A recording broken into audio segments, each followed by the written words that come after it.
Well, alright. Okay. I'm ready to go. I'm ready to finish this thing up. Okay. In the last video you saw me cut this out of a log. That log had actually been cut down out of the tree for about 3 days earlier. So I mean water was just pouring out of it. I don't know if you actually saw at the end of the video, I had water thrown all up in a line back behind my lathe here, and it was just a line everywhere. But anyway, this thing was absolutely completely green. But what I did was I rough turned it. Actually, I turned it, and I actually did finishing cuts on it also. But finishing cuts doesn't work out real good on green wood anyway, because the ridges and all become more pronounced as it dries up.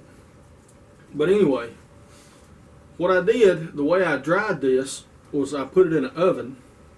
I took it in the house, put it in the oven, very low heat, about 190 degrees, and it took about 4 hours. It actually probably ended up taking about 3 hours.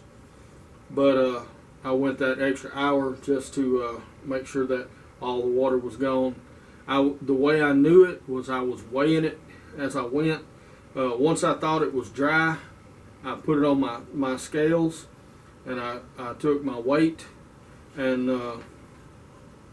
then I would put it back in there for 30 minutes or an hour or somewhere in there, and I'd come back and weigh it again. And after it weighed the same 2 or 3 times in a row, then I knew it wasn't losing any more moisture weight. So anyway, it's ready now. It's just super lightweight. It's very lightweight, and everybody knows poplar, how poplar is. But what I'm going to do now, it took about probably 3 hours actually for that to get dry in the oven, 190 degrees. But there's no cracking. You'll see there's no cracking on it. No cracking at all. The pith is right down here. I didn't actually get it all cut out, but the pith is right here. There's no cracking at all in this bowl. Okay, but however, it did warp. And since I turned it thin, I can't put it back on the lathe and true it up and all. But I knew that when I started. If I was gonna come back and true this bowl up on the lathe, I would have had to turn it a lot thicker, and then try to dry it. The thing is, with thicker wood, you know, you've got more stresses and stuff in it, and you have more of a chance to crack. That's why I turned it thin. It's about 1/4 to maybe 3/8 of an inch thick, and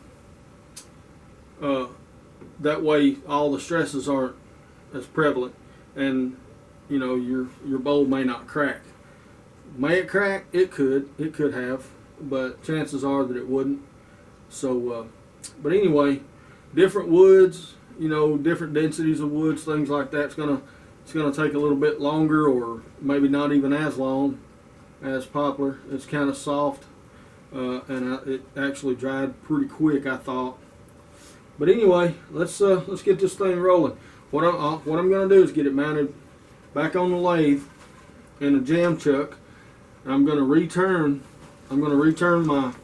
my tenon, because it's actually shrunk across the grain this way.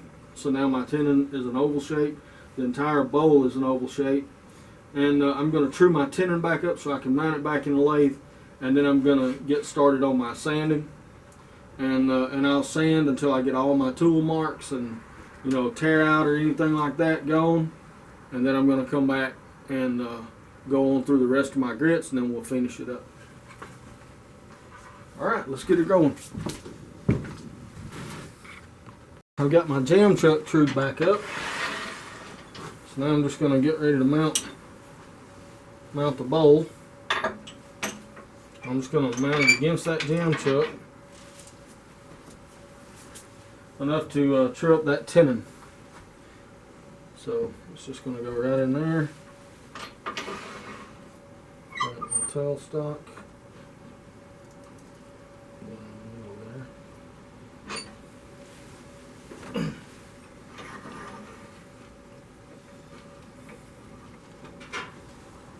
Stand out of the way.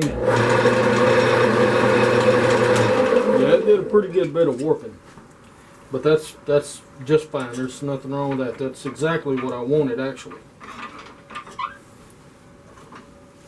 I knew it would warp when I started.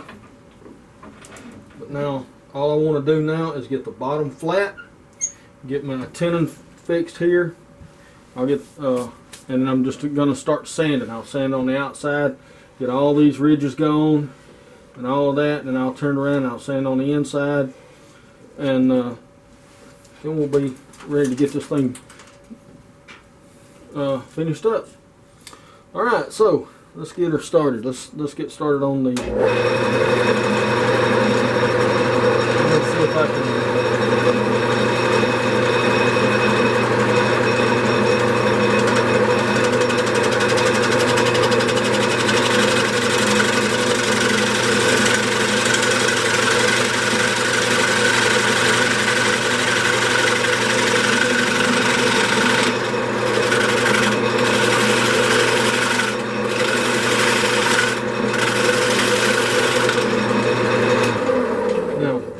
What I'm looking for is just to make sure that I've made a fresh cut all the way around this tenon.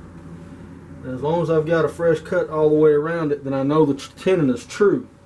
So, and I do have a fresh cut all the way around it. Just going to try to hit that a little bit right there.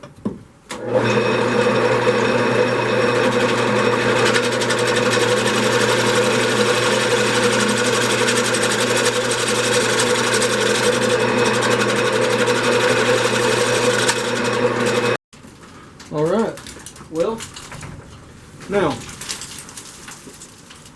the people may ask, well, why don't you just put it back on the lathe and turn it, you know, and get everything trued up. Fact is, it's too thin, okay? I cut it thin for a purpose, and that was to allow it to dry without cracking. But also, it will allow, by not putting it back on the lathe, truing it up, I end up with a bowl that has just kind of warped naturally and things like that. It gives a, you know, a little bit different look. But anyway, I'm getting ready to sand. I've got everything set up now. All I'm going to do is just start sanding all this off, and I'm starting with 80 grit on my power sander.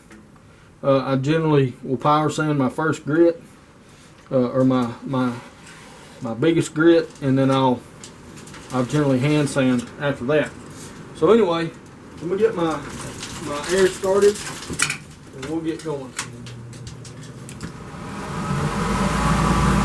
Alright, let's get this thing going.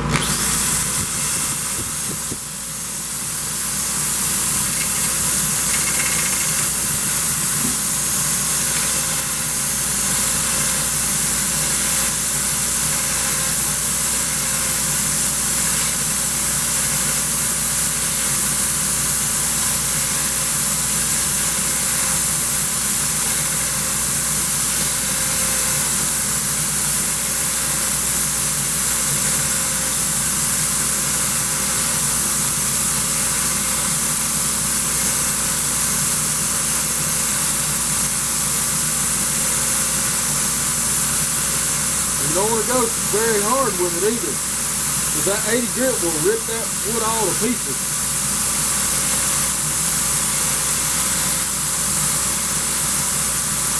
Take it easy. You know, you are rough sanding. Don't let lean get in there and just tear it all to pieces.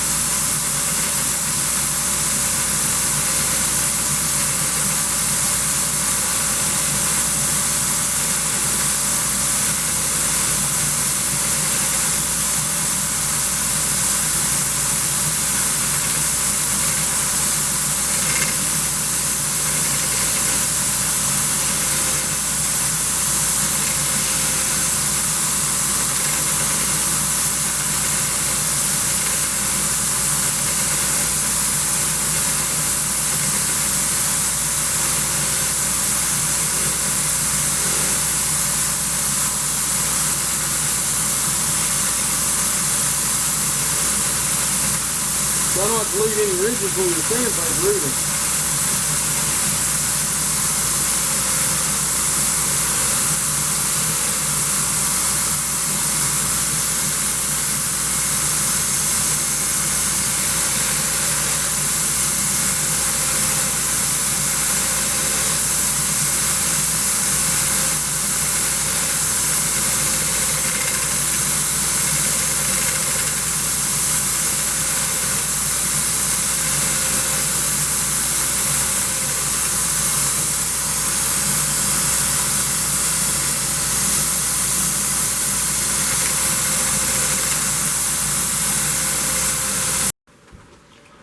Okay, I got most all the biggest ridges gone and things like that.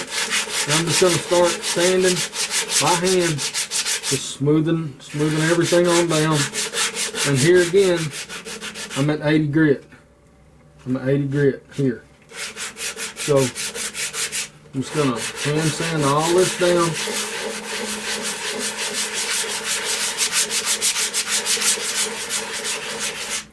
And try to remove any regular sanding marks that may be left by the power sander.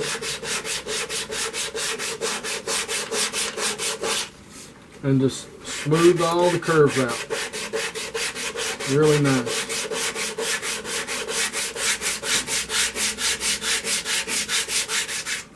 And you're just gonna, this is your heaviest grit, so you know it's gonna do the most work. This is the grit where your arm's gonna get tired. But it's also the grit that sets the stage for all the rest of your grit, for every other piece of sandpaper that you use. If you don't get everything right with this one, then the rest of them won't be right either. So make sure you spend the time that you need to with your heavy grit and get everything the way you want it. Make sure all the marks are gone, the ridges are gone, everything gone.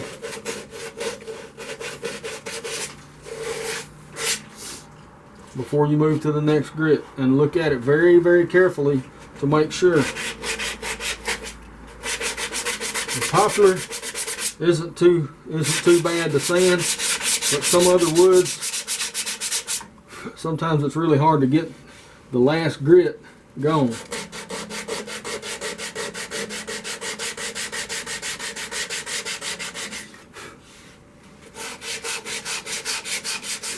But you're just going to keep going, making sure you get off all the ridges and following the grain. And the grain in this one runs across that way, so of course I'm following the grain. And I'm not worried, I'm not going to do a whole lot up in here unless I actually see ridges, because I like the rough look of the bark, and I'm going to try to leave that if I can. But this area here needs to be sanded. And if you notice in the earlier video, when this area here was wet, it was swollen big time. And but now that it's been turned, it's actually shrunk back down inside, which I think leaves a kind of a unique look myself. But I'm going to keep on. I'm going to continue on with my rough grit, and on the outside, and I'll be back. I'll be back once I get done on the outside with this one, and I'm going to continue on sanding the rest of it.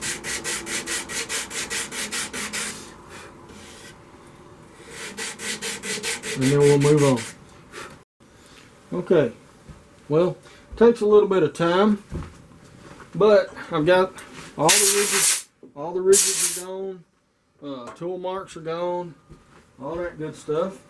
Now I'm going to get ready to move on to my next grit, which is 100. And I'm just going to go through all of them doing the same thing. This is 100 grit. And all this is going to do is remove the sand and scratches. I'm not doing any shaping or changing of shape or anything anymore. I'm removing the 80 grit sand and scratches is what I'm doing. Okay? So this grit won't take as long. This grit will not take as long.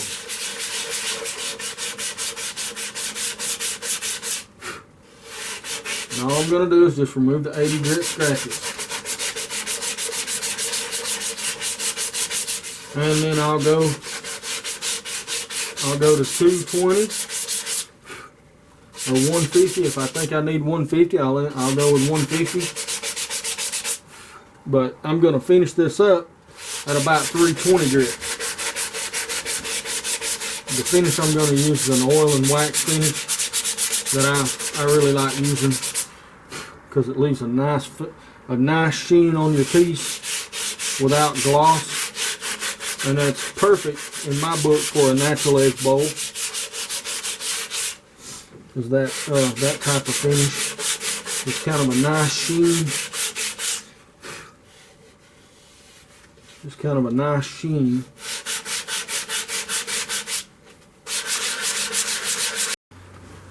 Alright, well, I've gotten through 320 grit. Each grit kind of gets faster and faster. And your first few grits are always, really hard to do, or they take the most time.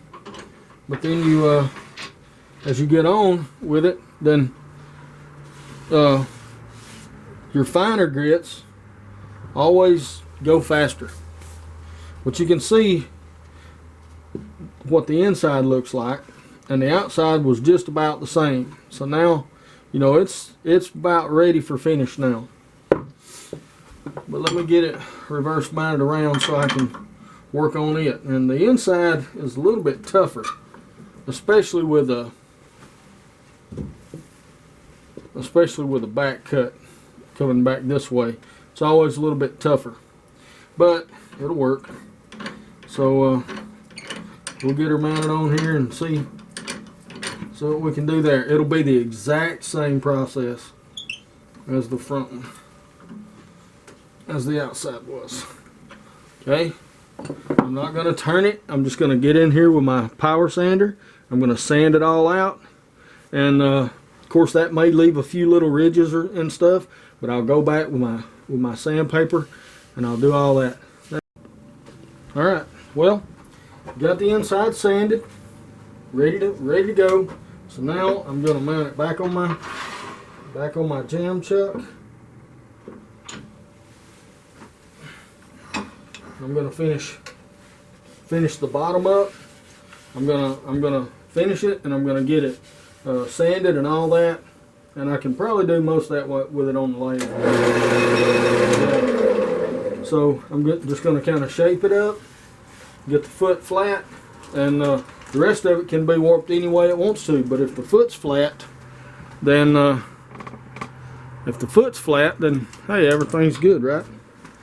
All right, let's see here. Let's move on in a little bit. See what we can do here.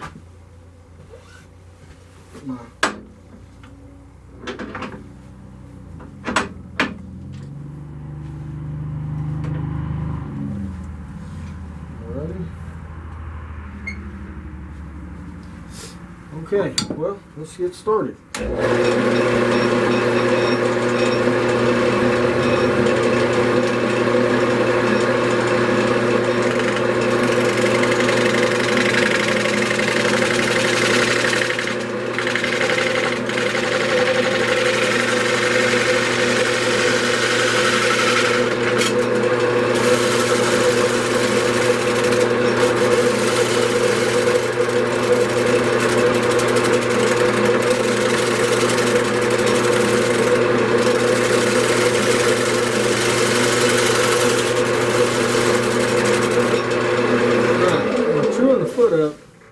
One thing you're looking for, and I'm hitting this knot right here, I can feel it every time it comes around, but chewing the foot up, basically you want to make sure that you've made a cut all the way around.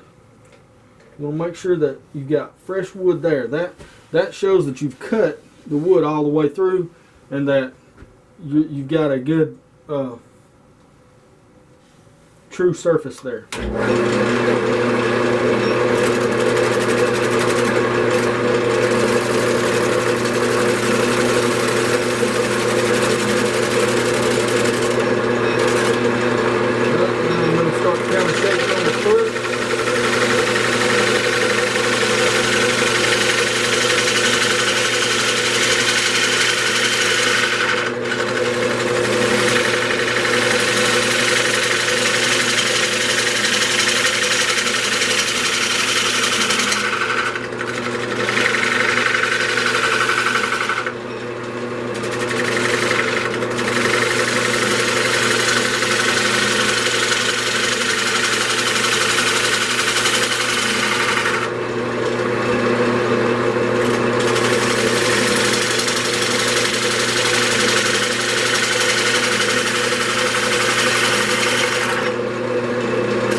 see if I like what I've got.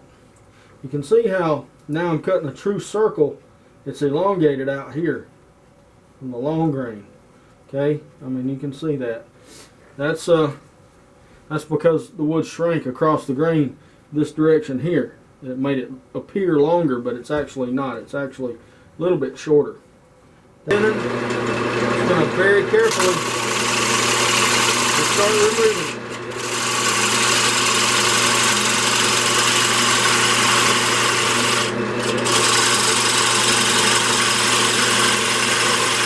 Very carefully.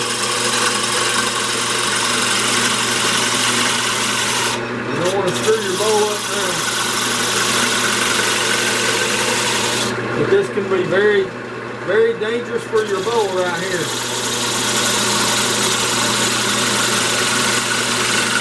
Sharp tools.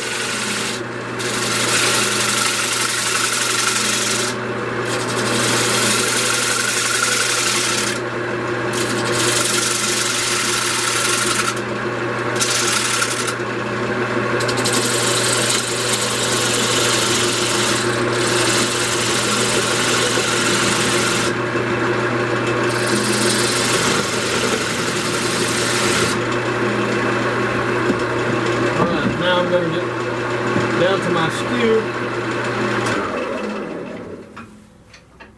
Move this out just a little bit so I can get my skew in here. Okay.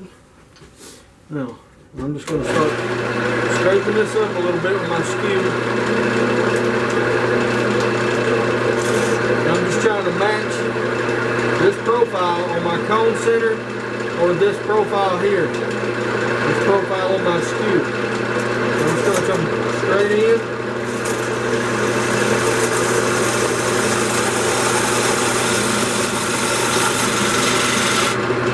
Start scraping that down right there.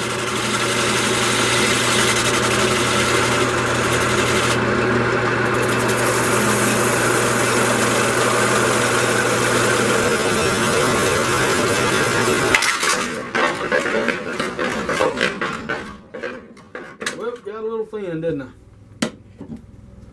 Well, shoot. Ain't no fixing that. Well, anyway, it would have been a nice bowl. Well, what's the old saying? Crap happens. And it does. You're not actually supposed to be able to see through your bowls. But anyway, know what happened was as I was cutting my convex or my concave shape right here, I just got a little bit too thin, and with my jam chuck being concave also, when I started putting pressure on that tenon, it just snapped, which is fine. You know, I've got more of that wood. As a matter of fact, this is the sister piece right here to that one, so it's getting ready to be mounted up once I get this video done. It happens every now and then. You know, you have little catastrophes like this, but hey, one good thing, this wood is absolutely bone dry. So it's going to keep my shop warm here probably this evening or tomorrow. It'll help me keep this shop warm. Maybe you know what I mean by that. But no, there's really not any fixing this. Not, you know, I'm sure I could come up with some way of repairing that, but I'm not even going to try. Maybe with some epoxy or something. But anyway, it's a shame because I think it was going to be a nice looking bowl, and but you know, live and learn, right? But that bowl was cured up in a oven inside the house, really low heat, about 190 degrees, for about 3 hours, and the other hour was just making sure that it wasn't losing any more weight. But I was going to finish it with tung oil and a couple coats of tung oil on there, sanded in between, and then a coat of paste finish and wax. And I like that finish, especially on natural edge bowls, because it doesn't leave any kind of gloss. It just makes a nice sheen, a nice little shine, but no gloss. And but anyway, sorry you didn't get to see it finished, but I hope you enjoyed the video anyway. It happens to everybody, folks. You know, it happens to me more often than most, probably, but I appreciate you watching, and I hope you enjoy it. See you on down the road.